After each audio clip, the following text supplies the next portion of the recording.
Welcome to another episode of The Art of Volunteering. I'm your host, Stormy Bell. And today I'm thrilled to have one of my friends join us. We've been working at getting a time for a time. So I'm excited that we can actually sit down. Nelly, thank you for being on the episode. Thank you so much for the invitation. Nelly Jimenez has been a community leader for the Latino community in the greater Philadelphia area for more than 28 years. She was an appointed member of the Pennsylvania Governor's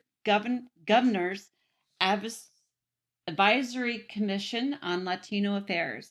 Mrs. Jimenez volunteers as a board member and advisor for many nonprofits. She has been invited to speak on numerous panels and presentations about housing, food insecurity, social determinants of health, voting rights, and other social impact issues. She has received many awards and recognition. Currently, she holds a position in local government. Love it. Is there anything you don't do? Rest.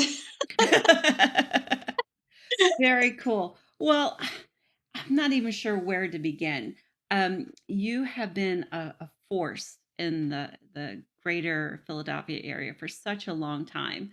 Um, I thought about starting with a clamo, and you're going to have to tell our listeners what that stands for and just the impact that they're having in the community. Yeah.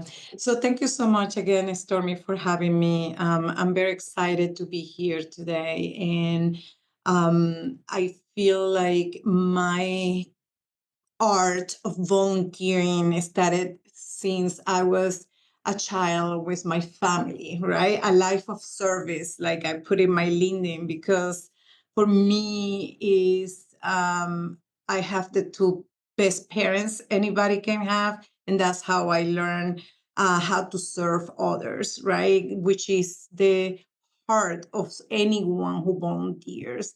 So Acclamo, I came to Aclamo about 10 years ago. The board was really trying to find a new leader with a new way of leading the organization that in that moment was in trouble in many ways. And they really wanted someone who can come and clean house and start basically all over. In I am a workaholic, and a lot of people know about that. And I have a lot of energy, and a lot of people know that. And I think that's what a couple of the things that they thought Nelly would be the perfect person. Um, Before we started, I was telling you that when I started there, we were 7 employees. And then when I left back this March, we were over 70 employees, and we went from $400,000 budget to about $6 million budget. Plus, we were able to secure $7.5 million for the renovation of a new community center that is now in Norristown. Aclamo is a local nonprofit organization in Montgomery County, and also serve the surrounding counties. But the idea of Acclamo, which comes from the word claim the space in the world. That's what Acclamo means. Um, it, it started about 50 years ago, and we are a one-stop shop, which means that people come with all kind of challenges and all kind of curiosity to participate in the different programs. So they have four large departments: health and wellness, social services, education, and then a strategic partnership department that allows them to spend on special projects and other areas. So when I started in Acclamo as the CEO, there was a lot of work that needed to be done. And of course, as a leader, you're trying to motivate people that are surrounding you, trying to get them excited about the work. but also how do we increase the capacity of the work that we do. So we had a specific skills, but we really wanted it to strengthen some of the skills that we had, but also add new skills that my team didn't have.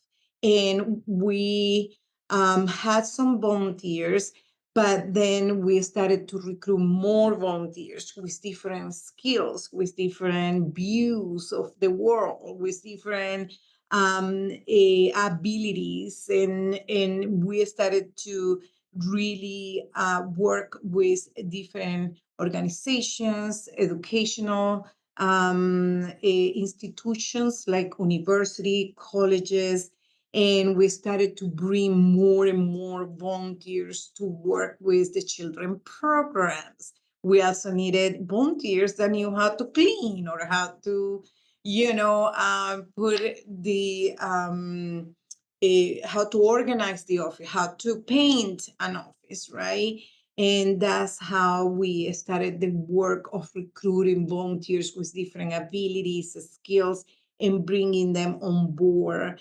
One of the pieces that I feel it is very important when you bring volunteers, mostly if you have kids, right, is the law that they have to have clearances. And that's one of the first pieces that it was so important to us when we put our volunteer program together, to be able to not only interview every single volunteer that came on board, but also to make sure that they had all the clearances, writing policies around volunteers, also training volunteers. I feel like people bring volunteers, but they are not clear about what they can do and what they cannot do, right? So we develop presentation for volunteers, and through the years it was improved because you can always improve and get better. And we will talk to the volunteers, and we will work with them to help them recognize what were the things that they did, that what the role was, and the things that there was the role that it wasn't theirs to take on, right? So that I feel like it was important. And also um we have high standards for our volunteers, like we did with the staff. So, for example, dress code apply for both staff, but also for the volunteers, right? And we wanted it to make sure that they both follow the dress code. But one of the pieces that I feel that it was important for us, mostly with the school and college kids that we learned through the years and got better at it, right? It was that every relationship that you have, Stormy, no matter what it is, it has to be a win-win, right? Right. We're getting from them, but they're also getting from us. And part of offering that opportunity to the volunteers is also helping them to develop, certain abilities, skills, learning how to behave in the workplace, right? So we had forms about confidentiality that they needed to sign, like any other employee, right? Um, Through the years, we learned also to uh, not allow people to take pictures, because Mm. we in the beginning people will come and take picture of them giving away things or with the kids, and we were like, this is not a zoo where you come and take pictures Right. like this, that no. So I was like, no, no, no. So those are the things that I feel, and we give them the explanation, right? Like, you wouldn't want, because at the end of the day, it's about dignity. You wouldn't want to be helping people and taking picture of them in their more vulnerable time in their lives. And So we work a lot with the schools and also with the students to help them um, learn, because they came many with them with sympathy and empathy, but we really wanted it to for them to have empathy, right? Of what it meant to serve the people in our community and keep their dignity intact. And when you serve, it's not about you, it's about the people you're serving. And how do you help, you know, raise their, their self, their soul, and and their image of themselves within that. So I feel like structure is good, but I'm very structured person. So we were able to develop policies and procedures and clearances and, and checks and balances, making sure that we will review every year if they will come back, because some of the kids that came from college, they came from the summer, then they left and then they came back. What else did we need from them? So it was a whole process to try to keep volunteers. And then we included them in the newsletters. We did party with them where, like we offer them some incentive to try to keep them engaged. So, the recognition letters, we also develop a system to track their hours. Again, for a lot of the kids from high school or the college, they needed that. So it was easier for us to provide letters and all of that. So, and I have to tell you, the best volunteers were the volunteers know that knew everything, but the volunteers that had all their hearts into, the work that we were doing, and the ones that learned from that experience and took it to, their careers in their own lives. And we got a lot of letters all the time because a lot of our kids that came to volunteer were very privileged. And when they saw what some of our kids went through it, and when they saw poverty closer, right? Limitations, right? Like then they're like, oh, like this is a gift. But we wanted it to also teach them that with empathy, the dignity of people, no, regardless of their economic status, needs to be respected. Oh, love all of that. Two things that come to mind. One, I love the fact that your volunteers are part of your strategy and they're not just a program. Like they're actually part of how you are reaching the community and you see them as a, a part of the mission. Like they're just not an add-on. They are definitely part of it. And I so appreciate that because sometimes I think organizations like, oh, we're supposed to have volunteers. How do I just make something up for them to do? Where with Aklamo, they're actually no. This is how we do. This is how we meet people where they're at. So I Yes, so appreciate that, and I love the measures that you put in place to to keep safe the dignity of the people that you're serving, because no one wants to be seen on their worst day. yeah, Nobody. nobody. Yeah, Nobody wants to. And the fact that you were conscious of that and put guardrails in place. It protects everyone and it elevates everyone at the same time. yes, So, yeah, I so appreciate what the work that you were doing, or as they continue to do. You know, yeah, now you are you volunteer now. You're no longer the executive director. You moved on to greater, better, different things. so, yeah. so how do you show up now? What does the volunteering look like for you? Yeah, so Aclamo it has been and always will be one of my favorite organizations, right? Because I was there and dedicated 10 years of my life.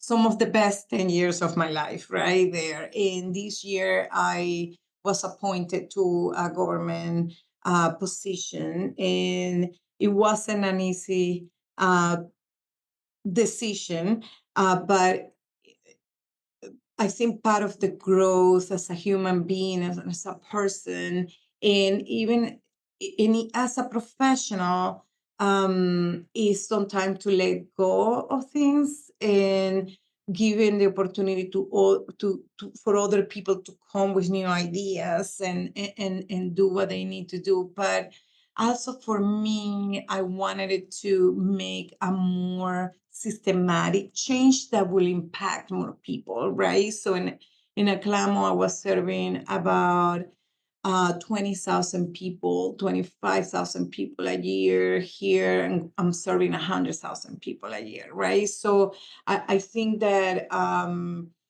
it's more responsibility in many ways, but it's also you want to be that change, that person with that change. Now when I left, I resigned back in February, and then I started my position, so I gave them like a month in 2 weeks to for my transition, and I told them I will be volunteering for Aclamo, to help out not only with the transition, but making sure that there was some continuation, right? Because while the person that is now the interim executive director was with me for many, many years, there were areas, of course, that I was managing on my own because she was managing other things. Right, right. Right. So I didn't want to leave her alone. She worked with me as an employee for 6 years, and before that, 2 years as a contractor. So I didn't want to leave her alone, and I didn't want to leave the organization alone. So since then, I have been volunteering for Aclamo, and a lot of my work is around development, and working with them, writing grants, making sure that the grant, the because it happened that when I left too, we had a new director of development, so there was a transition there. So she not only lost me, who was doing a lot of the development work, but she also didn't have a very strong development person there. So the new person was very new, so I had to work with him. He's amazing. Thanks God we hired him before I left. That was one of my gifts to Acclam.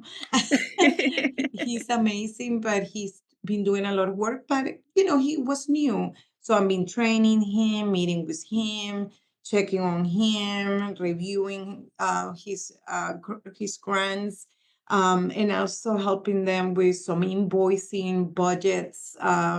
Again, a lot of the admin part of it.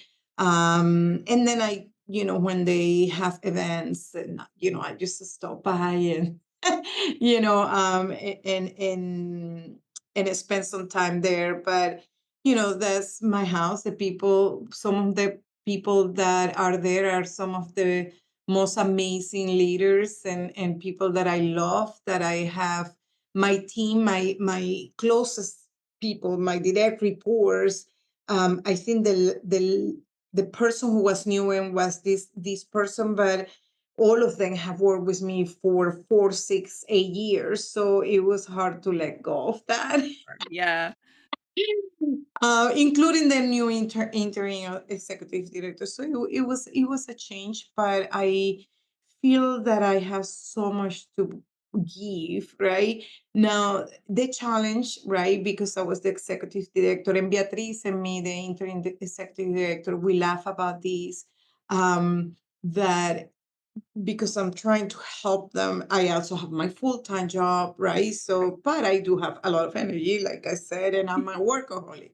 So I work a lot at night and weekends. But um, is to let go of the decision making. As a volunteer, I'm not a decision maker, but I was for 10 years. So Beatriz is like, Nelly, that's my decision. And I'm like, oh my God, I'm so sorry, but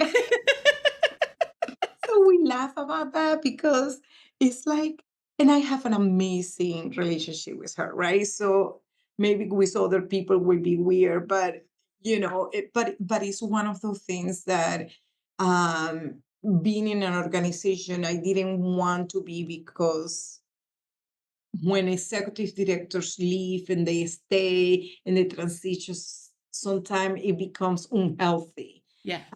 right? But so I'm being always trying to make sure that it's not that is as healthy as it can be, Right. and letting her do and make the decisions, and I'm just working on the process part of it, not the decision making part of it. So but I love the organization, I love the people there, I love my clients, I miss them so much. And it gives me the opportunity to stay grounded. It gives me the opportunity to also remember where I came from, and that I am here in a new position that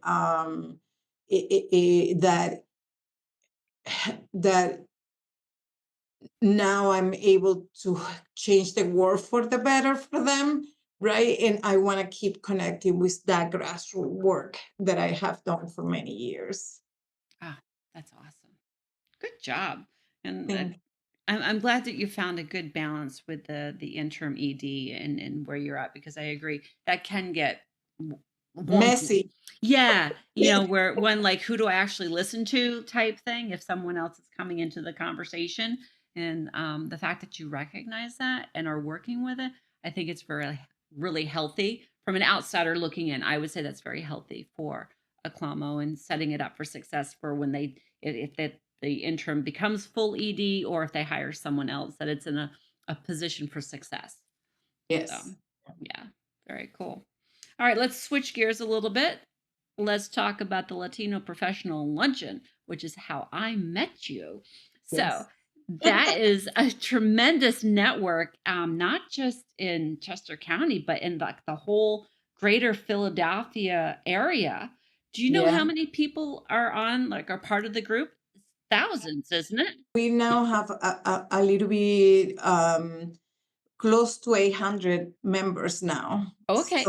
yeah, Yeah. so the Latino Luncheon was born as a part of the growth of Latinos coming more to Chester County, and a couple of the people that were in Westchester University wanted to have that relationship. That's how the Latino Luncheon started, but it Okay. started really as a networking event.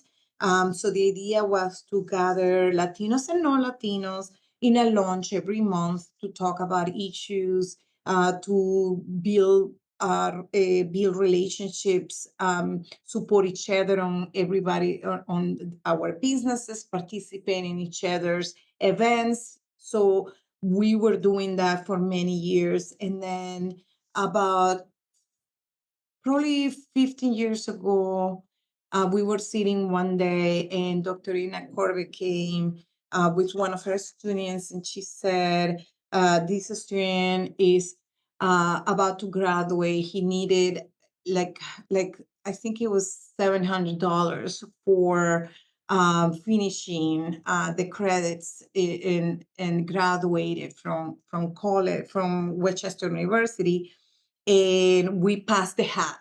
That's what we Okay. did that day. And we raised the money Yeah. in one hat, right? In one time, like we all pitch in, we all provide money.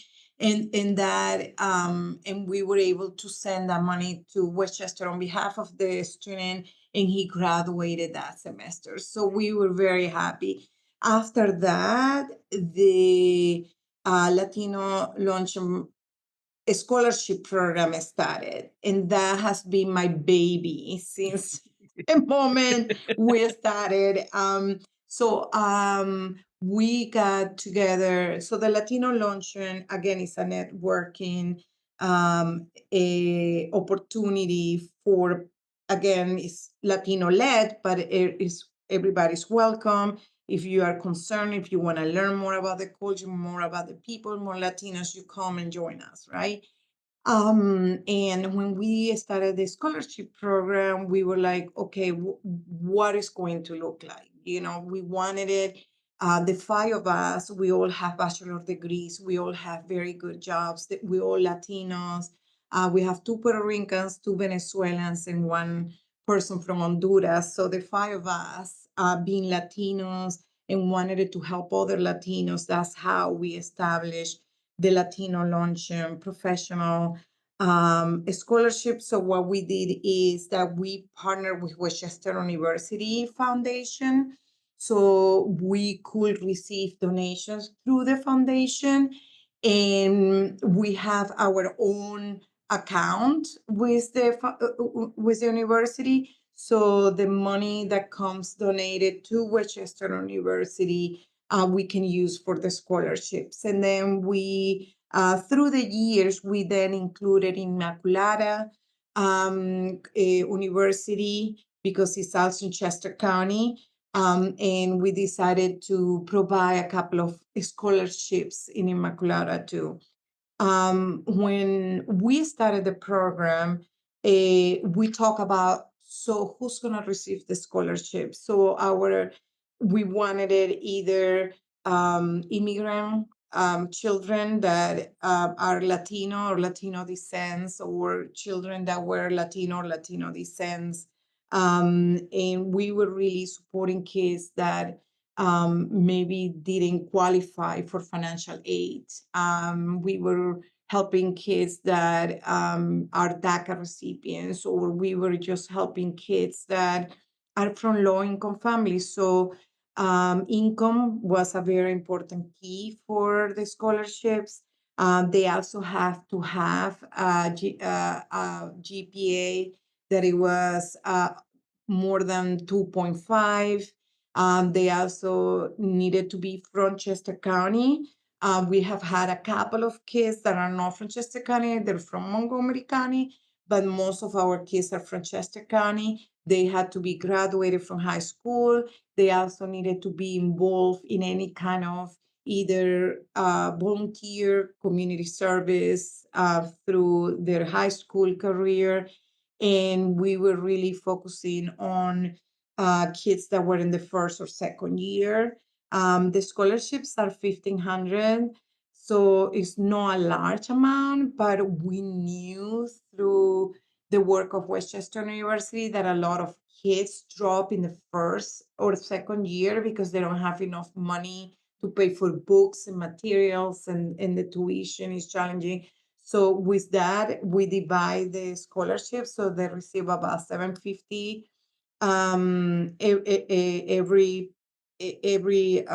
semester, Semester? Yeah. and then they can pay with that books or goggles or whatever they need, for their college. But also, we wanted it to develop a relationship with them where they can be part of our Latino launch networking. So we have had kids that have had a struggle through the 4 years career. They can come to the Latino launch, and we will connect them with services. We will, put together some ideas in how to help them out. And so it's not only they earn a Latino money, like a launch, but they're also gaining almost 800 people in our network that can connect them with jobs, with workforce training and other opportunities. So we have provided between 4 to 6 scholarships every year. Nice. And what we do is that we organize a Latino party, of course. And it's a And lot of fun, by the way. A lot of yes, fun. it is a Yes. lot of fun. So we organize our Latino party every year around April, May, and we have this big fundraising event, and we have always music and food and drinks, and we get together with all of our, best friends, and everybody comes, and normally we bring a couple of the students with their families so they can talk to people and people can see that these are real humans. And these kids are amazing, Stormy. These kids, like, th- I, th- this is this is my passion. I cannot tell you, because education is the only thing people cannot take away from you. Many of our kids are first generation going to school, so they have never have anyone in their family graduated from sometime even from high school, let alone college. So they're first generation kids, and we're very excited to see them, be successful. So we have a lot of the kids that have graduated from the program and have come and work for us, work for other people in the county. We got a lot of the kids from nonprofit organizations recommended that they went to Westchester University. So what we do about in August, we start talking with the foundation, with the Westchester University Foundation, and they know our requirements. We have a cheat sheet that I created with points, and we have between 3 to 5 panels of professionals, either people from that donated money, or in one or two of us, the coordinators, and then we do a panel interview, and we do half an hour panel interviews. And for a week or two, we interview all of these kids that are in that list. And then we have the horrible uh, work of choosing who's going to get the scholarship. I wish we could have more money. It is so heartbreaking, right? Because these kids they all deserve it. So it's very heartbreaking when you don't have enough money for all of them. So a couple of times we have had cases that were so bad. We had a case where this child was basically on her own, and we did, between the co-coordinators, we raised another scholarship like in Really, September to to make sure just you give could it give to, it out. yeah, Yeah.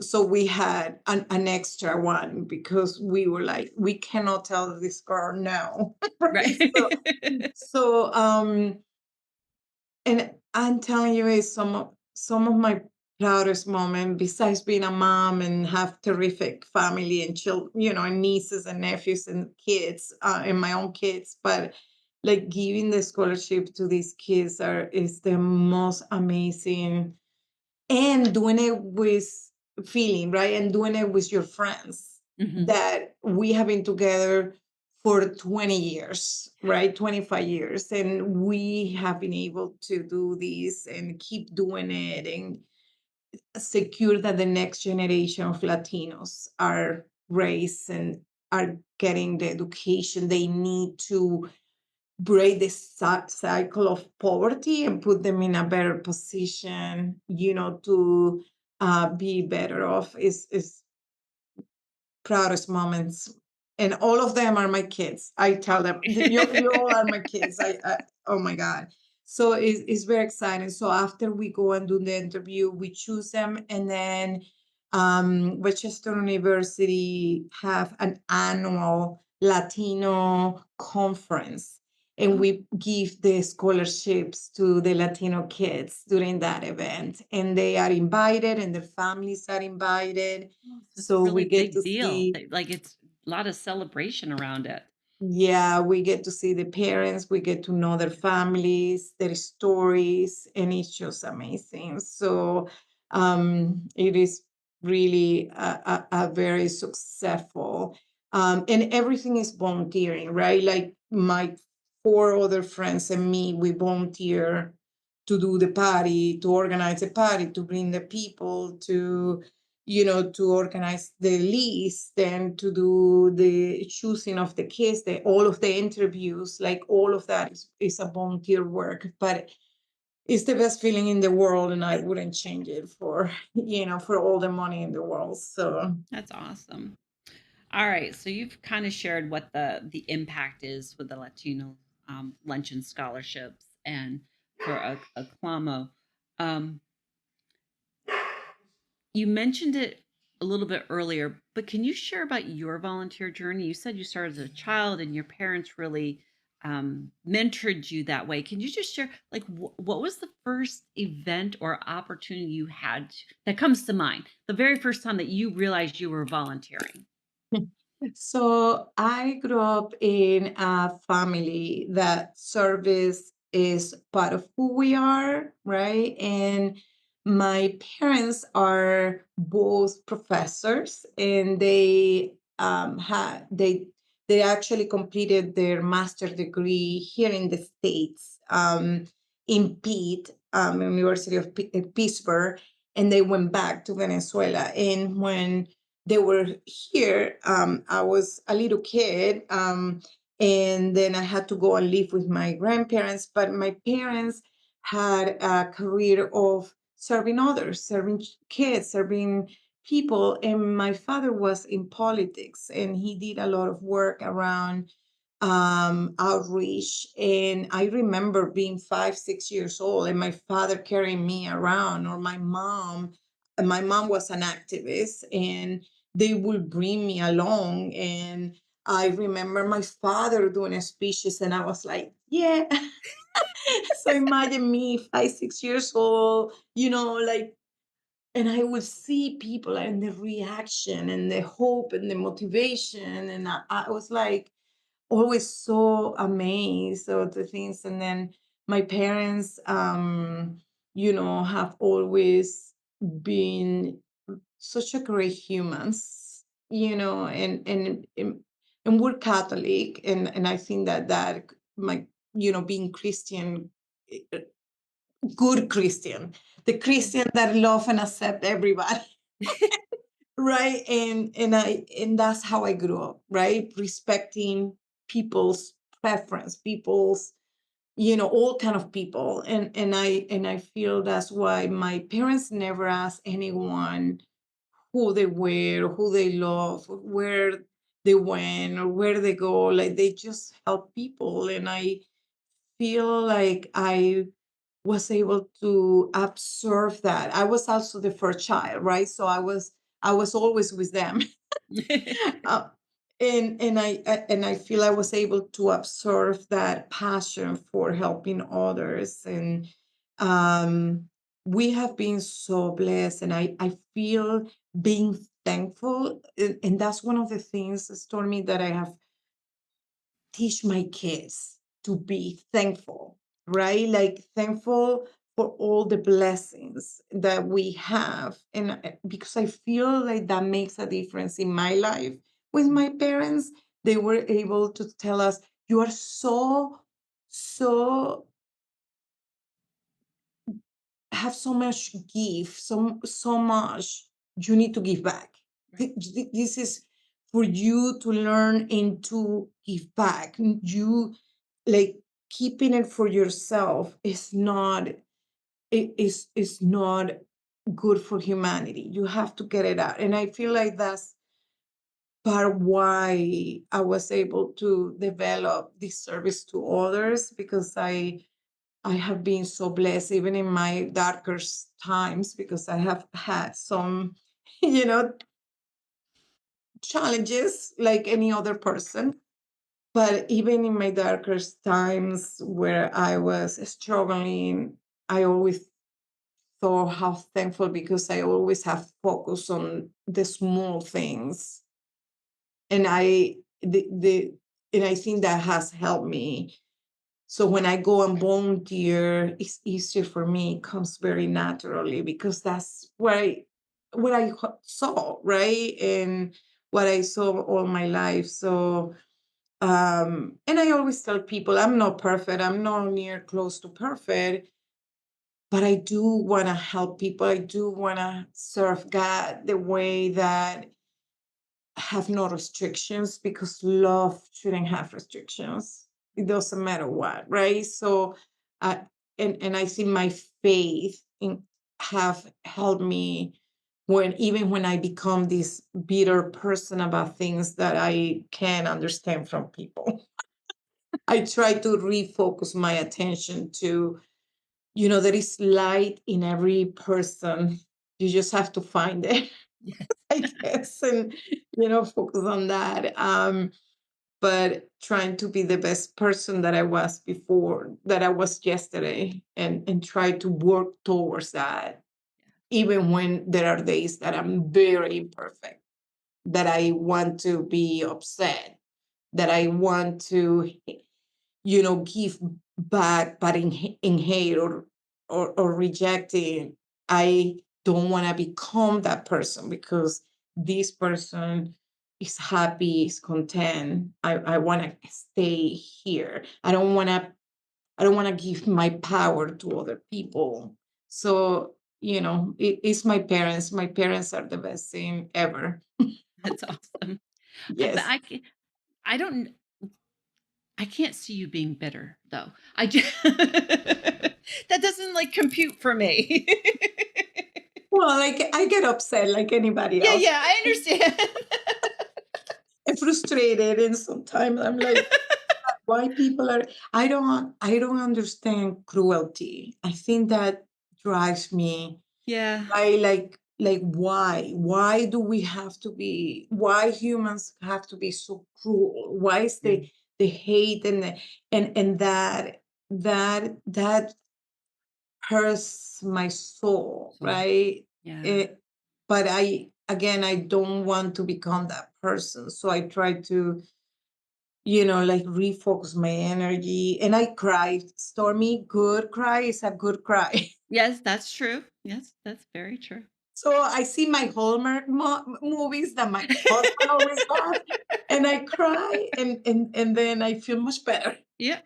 I so understand that. Okay. I have a question that I ask all my guests, and I think most of them enjoy it. No one's really told me they didn't. Okay. So, a blooper. Now, a blooper does not mean that it went wrong, whatever it is. It just didn't go as planned. And what did you learn from it? You have 28 years in this area. There's got to be at least one blooper. There are many bloopers.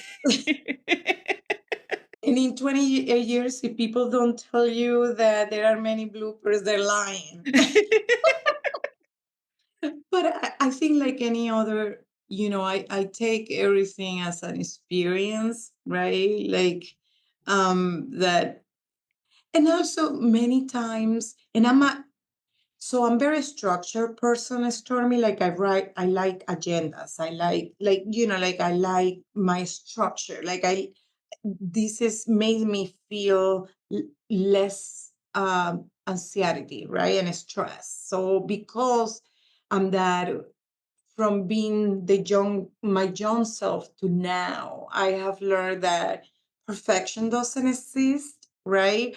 And also whatever is in my agenda is in my head many times, and people don't necessarily um know what that is. So many times things happen and people don't know that it was supposed to be right instead of left. Right. So I think being adaptable to things, but I know that we have tried to do events, for example, that we plan, and we told people we were going to have this dance or these events, and or this speaker, and I have ended up doing the speech because we couldn't find um a couple of times happened because I used to be a host in a radio show, Oh, really? and I used to invite people. And when you're in the radio and it's live, you don't have, like, you have to have someone there, right? And I remember a couple of times the guest didn't show up. So I had to do a monologue. And my husband will say, "You're the only person who can do that." I can talk my life out, you know. So we talk about politics or about life or about being hungry or domestic violence. Some kind, because my experience have been in different areas of social Yeah. work. So I was able to have my own monologue, and no one ever noticed that the person never show up. I would just, talk until the hour passed, Yeah. right? Like, um, there were a couple of times where we were expecting a grant to come and it didn't come. Mhm. And I remember that that was challenging, right? Because I think when you know as well as me in nonprofit area, one um, grant can be Make or break you. challenging. Can yeah. So I remember thinking, oh my God, and I sat that day for like a couple of hours very down thinking, oh my lord, what am I gonna do? And then I just stand up and I start doing things, right? Like I start calling people how I'm going to get other grant to come to to fill in the gap. So there are a lot of things in my life that have happened that I feel have had to happen, so I will be better. The other thing is that I know there were a couple of times where we had um, girls from one of the college come, and we were all there. We had already give them information about the dress code and all of that, and we brought a bunch of the boys and the girls that were in middle school, and we were there, and one of these girls stand up and she has a very tiny skirt, and all the boys and the girls, everybody was, and I was like, oh my God. So I had to call her aside and give her, and I was like, let me call the school, please don't allow them to come anymore. And the boys were all talking. And I'm like, we are not talking about that. You need to respect women. um and things like that. But I always feel, Stormy, when things like that happen, you just need to learn, right? And wing it. Like I have that thing that I say wing it, right? Like I just wing things, and and it always worked for me. Right. So I don't focus on what went wrong, but how I can find a solution very Yep. quick in Yep. my toes, and find a solution and move on. You cannot just stay there for hours and think, oh my God, this is not going to happen. Yeah. We had an event and I forgot to bring a microphone. The speaker was very soft spoken. Me, I can talk to anyone at any volume, right? Right. Right. Because Right. my personality. And I kept thinking, oh my God. So what we did is that we changed the stage to the middle of the room. It was Okay. it's like what? So we did a round event instead Yeah. of like everybody look at it, and we nobody knew because when they came, everything was setting up You're like a set that round way. thing. And they Oh, were I love like, it. Adaptability. Love it. yeah, like you have to. And in social services, Stormy, you have to be very creative Yeah. because you don't have money, right? So you have to be very creative in how to use the resources, the limited resources that you have, to be able to use them as smart in a effective way. And I think that that has helped me to be more effective because I didn't have resources and I needed to do what I needed to do, Right. right? So and that's what we did, and that's what we do. And when you're in social services and volunteering, that's you become creative. Yep. Absolutely.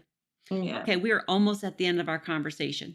I'm going to give you the microphone and I want you to love. You've already done a lot of loving. So if there's something we didn't cover, now's the time to love on it. Whether it's a Clamo or the Latino Luncheon, the scholarships, or just the people that you've worked with throughout your 28 years, you have the mic. Love. Thank you, Stormy. Well, I will say that you learn from everybody. Everybody you see, right? You learn, and I feel that through my career, I have been able to meet people, amazing people like you, right, and many amazing people. And I feel when you volunteer, you're not only are there is so no loving the people that are surrounding you, but that it replicates through your work, right, through your time. And it's a nice important way to give back, and to feel better. I always used to say when I was in a Clamo that I can believe they pay me for this, because the feeling I got every single day, what that feel good, right? Feeling that you get from your stomach to your heart, and you feel fulfilled, right? And I think that's what the work of being a volunteer means, right? Like that passion.